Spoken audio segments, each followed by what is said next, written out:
Masu kallo assalamu alaikum, barkanku da waraka, sannunmu da arzikin saduwa da ku a cikin sabon shirinmu mai suna zauren sha'irai.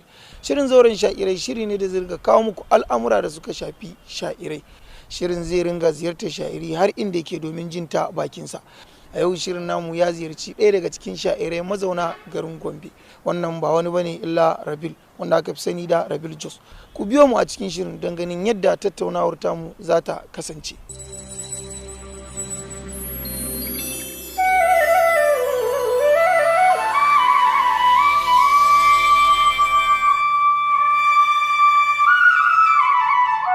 Assalamu alaikum. Alaikum salam.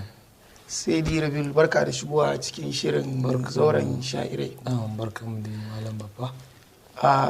Da farko masu kallo za su so su san takaitaccen tarihin waye sai di Rabil. Sarki. Alhamdulillah. Assalatu wassalamu ala sayyidina Muhammad al-Fatih al-Katim Nasraj bil Haqq wal Hadi ila siratikal mustaqim wa ala alihi aqdaril azim. Subhana rabbika rabbil izzati amma yasifun. Alhamdulillahi rabbil alamin. Alhamdulillah. Muhammad Rabil dai sunana Rabil dai kamar yadda na faɗa ma Lawan Yusuf. Haifafan garin Jos kuma tashin garin Gombe. Na yi makaranta na firamare a Gombe na sakandare har zuwa matakin da nake kai yanzu da sharafi ya riske mu. An yi takaitaccen karatun addini sosai a zawiyar shiwo manzo wajen malamin malam surumbai da sauran dai wannan gaba ɗaya wanda yanzu ina tabbatar ma ina garin Gombe har ila yau. Daga kan makarantar secondary school dai ba a ci mun gaba yi ba. attempting gaskiya to amma yanzu zan iya ce maka sura kiris ma jifan yara. Sai aka tsinduma cikin abin da ya shafi harka da sha'irai. To ya aka yi katsinci kanka a matsayin sha'iri? Wato abin ya faru asali daga islamiyya. Since muna zuwa islamiyya ana dan yin lokacin maulidi yayi daga ana rubuta mana kasida muna dan fita muje wajen maulidi muna yi. Daga lokacin na fara sha'awar na yi da kaina. Alhamdulillah bana manta akwai lokacin da na rubuta wata kasida na je islamiyya. Allah ya ci kamalin malam surumbai ya mun kyautar littafi da sabon naira 50. Bana manta wannan lokacin na alfahari da wannan sosai. Daga wannan lokacin zuwa yanzu ya kai tsawon shekara nawa? To zai kai shekara 12 gaskiya. Zai kai shekara 12. A lokacin ka rubuta wannan kasida sai ka je ka same shi. Da ka je ka same shi yakan duba maka har yanzu in ka rubutu kakan kai masa ko kuma dai ya zama to yanzu ka riga da ka iya kawai baka da wani matsala yanzu duk kasida da ka rubuta a irin karatun da ya baka kawai akan ta kasancewa ba ta ilimi sha'ani na ma'aiki ya wuce a ce wai ka iya. Ya wuce duk girman ilimin ka sai ka samu akwai wajen da sai an kara ma karatu akai. To banda dai rasuwarsa shine sabanin na daina mai kai mai kasida amma akwai wanda har gobe suke duba mu insha Allah. To bayan shi yanzu akwai wanda kake kaiwa? Akwai suna nan insha Allah wanda ba yana ambaci sunan su ba. Suna nan. Akwai wanda duk da shi baya nan idan kai kakan kai musu su duba sosai sama da mutum 1 zuwa 2 ma wajen 3 sosai. Menene sunan ita wannan kasida? To wadda na kai masa? Wacce ka kai masa ta farkon nan. Tunda ita ce dai wacce ka fara yi. Akwai wadda da na fara buga na je studio akwai kuma wadda na fara kai masa. To wace ce wacce ka kware a studio?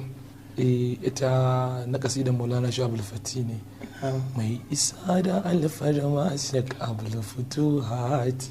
Bana manta wannan wadda na fara kai masa kuma ita ce wannan yan saukan bana ban kwana alasa dama a aljanna saboda shi yake yin kasida na yan sauka gatsau ni kuma sai na yi sai zama wannan lokacin na dauke mai abin ya zama masa abin al'ajabi ya kare sai dalilin wannan abu. Daga wancan lokaci da ka faɗa na tsawon wannan shekaru yanzu a kiyasi kana da kasidu kaman guda nawa yanzu?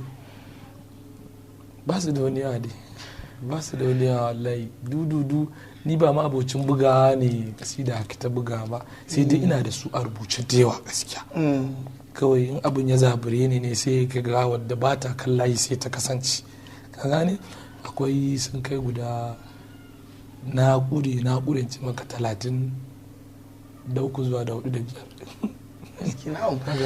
a cikin waƙoƙi kamar guda 30 da kake da shi yanzu a cikinsu wace waƙa ce wacce kai ka fi so kuma me dalilin da ya sa ka fi son wannan waƙar na san dai ba za a rasa ba duk kasidin da na yi ina son su saboda me yasa kowace akwai babin yinta ba na gasida ka tsawo wani lokaci sai ishara ya kasance da ni ko na abu shi za ka ji kasidin suna tafiya da ma'anarsu da wasu abubuwa mai kyawun shiga wanda a tunani baiwa raina fansa ka tausaya min ganka ya rasu da malayi amma da irin waɗannan rahatul arwayi ya abin ambata saman kadari gaban ɗaukaka duka akwai musabbabin yin su in ka ji da mai sauraro yana jin kasidin suna da alaka da di an yi su akan yi su ne sai wani abu ya faru ya zama cewa akwai babban dalili da sanadi da yasa ake yi so bayan idan aka koma bangaren so kuma ka san akwai kuma za ka samu a cikin waƙoƙin akwai waƙar da ita ce ta fito da kai duniya suka fara gane in sun ji kasida kawai za su tabbatar lalle wannan kasidar ta zo ne daga Sayyidi Rabil wacce ce to gaskiya majority kasidar da zan iya cewa kowa da kowa duk inda na je zan iya cewa ya abin ambata ya abin ambata kowa za ka ji ya abin ambata sannan sai kuma rahatul arwayi amma babu kamar ya abin ambata gaskiya masu kallo kar da ya ku sha'afa kuna kallon wannan tattaunawa da muke ne kai tsaye daga tashar mu ta NGTV Hausa da ke kan YouTube yayin da muke tattaunawa da Sayyidi Rabil Jos. Sayyidi Rabil shi wannan shiri an tanade shi ne shirin zauren sha'irai domin masoya wanda ba su san tarihin mutum ba su san shi kuma shirin yakan ziyarci mutum ne har inda yake a hasashenmu Sayyidi Rabil ya san cewa za mu zo har inda yake domin mu tattauna da shi don masoya su tabbatar da wasu wanda ba su san fuskarsa ba wanda suke jin muryarsa su ga wane ne wannan Sayyidi Rabil din so a tunaninmu dai mun san akwai tanadi watakila da ya musu a daga cikin irin kundin kasidunsa da yake yi za a iya samun wata kasida wacce a cikin kundin kasidunsa ya mata bidiyo ta iya yiwuwa na san masu kallon mu suna zaune suna jira su ga wannan wace kasida ce akwai album ina da ban jima da sakewa ba mai taken ya abin ambata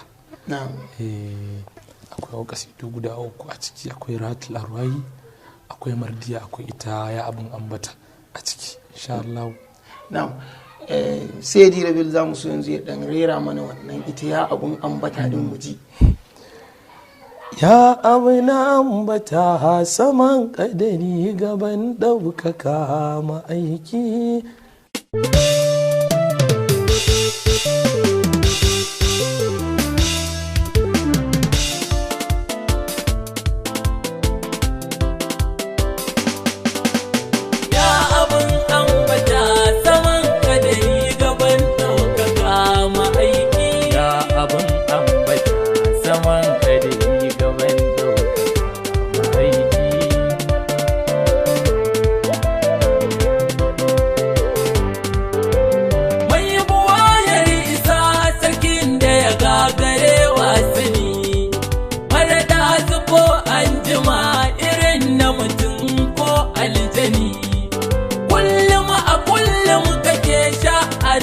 bai bukatar tuni sai dai ya abar wa farkon faɗi wanda cikinsa kake ta zabi da suluki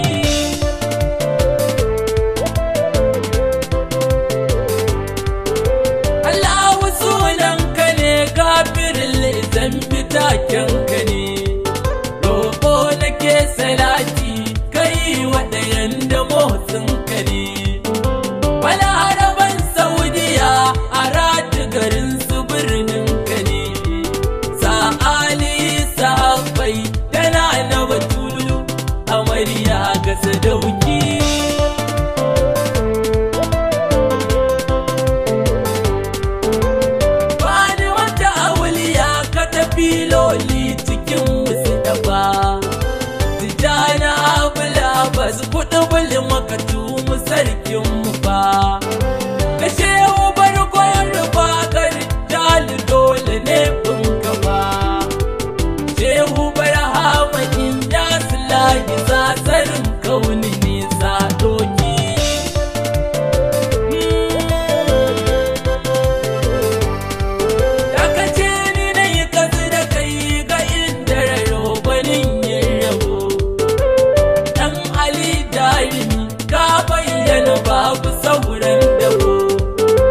abul fatuwa mai share hawaye daga yazo Ahmadin yarwa ka bi kadin mu dan ƙaunar da kake wa ma'aiki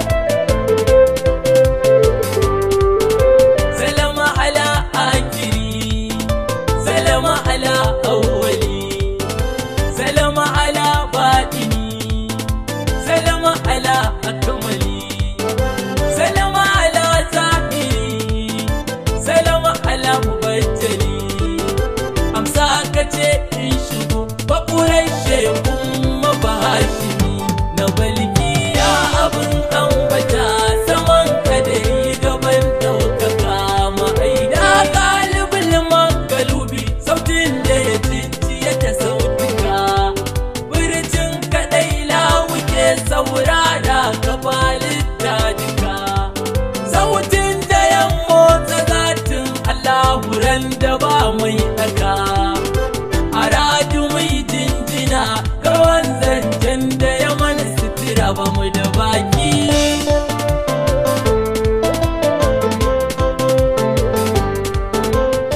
masha Allah lalle daga mai kallon ya kalli wannan bidiyo zai ga lalle daga audio zuwa bidiyon akwai sako a ciki kuma da alamu bidiyon ya samu ingantaccen aiki.